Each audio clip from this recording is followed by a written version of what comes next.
Na aula 2, nós vamos estudar a curva de crescimento dos micro-organismos e os fatores que nela interferem, que são fatores considerados intrínsecos e extrínsecos ao alimento. Vamos lá! Aula 2. Curva de crescimento dos micro-organismos.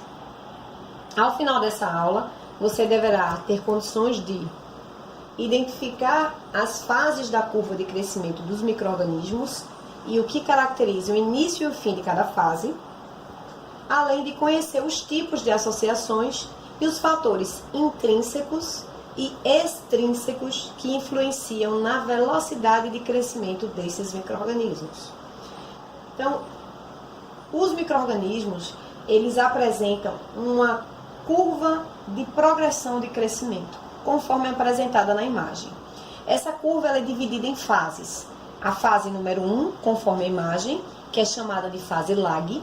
A fase 2, que é chamada de fase log, a fase 3, que é chamada de fase estacionária, e a fase número 4, que é a fase de morte celular. Todas essas fases têm características próprias que nós veremos mais à frente. Mas antes, é importante que nós conheçamos alguns fatores que interferem nessa evolução dos micro-organismos em crescimento. Então, os fatores que podem interferir na velocidade de crescimento dos micro-organismos são conhecidos como fatores intrínsecos e fatores conhecidos como extrínsecos.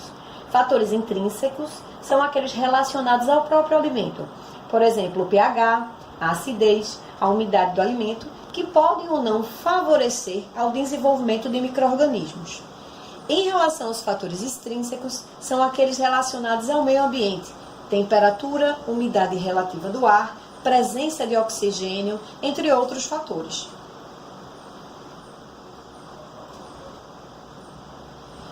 Um dos importantes mecanismos de regulação é o chamado, ou é a chamada, a associação, que pode se dar por simbiose, antagonismo, sinergismo e metabiose. O que seria a associação? É quando micro-organismos presentes naquele ambiente podem interagir, dificultando ou não o desenvolvimento de micro-organismos naquele alimento. Fatores intrínsecos, como nós já citamos, pH, umidade, acidez, atividade de água do alimento, são mecanismos importantes. A composição química também é um mecanismo importante.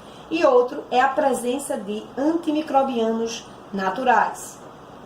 Em relação aos fatores extrínsecos, nós temos a temperatura, e aí nós temos uma classificação de micro-organismos que podem ser psicrófilos, psicotróficos, termófilos e mesófilos, de acordo com a faixa de temperatura que melhor se desenvolve. Outro fator importante é a umidade ambiental, que está diretamente relacionada com a capacidade de absorção de água pelo alimento.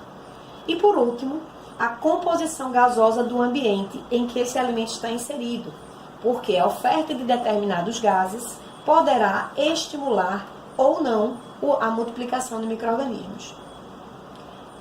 Por último, os dois fatores já citados, os antimicrobianos naturais e as interações entre os micro-organismos.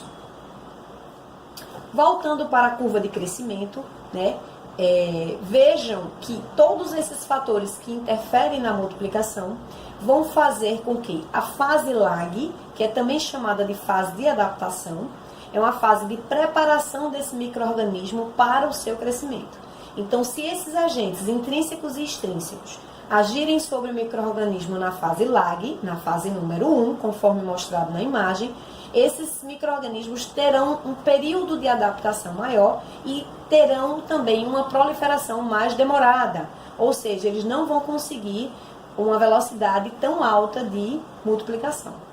A fase 2, conforme mostrado na imagem, que é chamada de fase log, é uma fase caracterizada pelo aumento geométrico, ou diria, logaritmo exponencial dos micro-organismos. É o momento de mais intenso crescimento, porque há disponibilidade de alimentos e esses micro-organismos se prepararam para que houvesse esse desenvolvimento. Na fase número 3, que é chamada de fase estacionária, é a fase onde há o ponto de equilíbrio. O número de mortes, no caso dos micro-organismos, se equilibra com o número de nascimentos. E aí nós temos um quantitativo de micro-organismos mantido estável. A última fase é a fase de morte celular ou declínio. É onde você tem uma redução da taxa de crescimento dos micro-organismos, principalmente pela redução da oferta de nutrientes disponíveis, e a oferta, reduzir o número de oferta, reduz-se também o número de micro-organismos disponíveis, ou seja, maior número de mortes e menor de nascimentos. E aí você tem a fase de morte celular no fim do ciclo desse micro-organismo. Ok? Então, existem essas 4 fases e os micro-organismos sempre vão passar por essas fases para a sua multiplicação, né, crescimento e depois morte. Lembrando que os fatores intrínsecos e extrínsecos agem sempre na fase lag, que é a fase também chamada de adaptação, fazem com que ela se torne mais longa. Pronto, pessoal. Agora é a vez de vocês. Podem realizar as atividades no ambiente e aproveitem.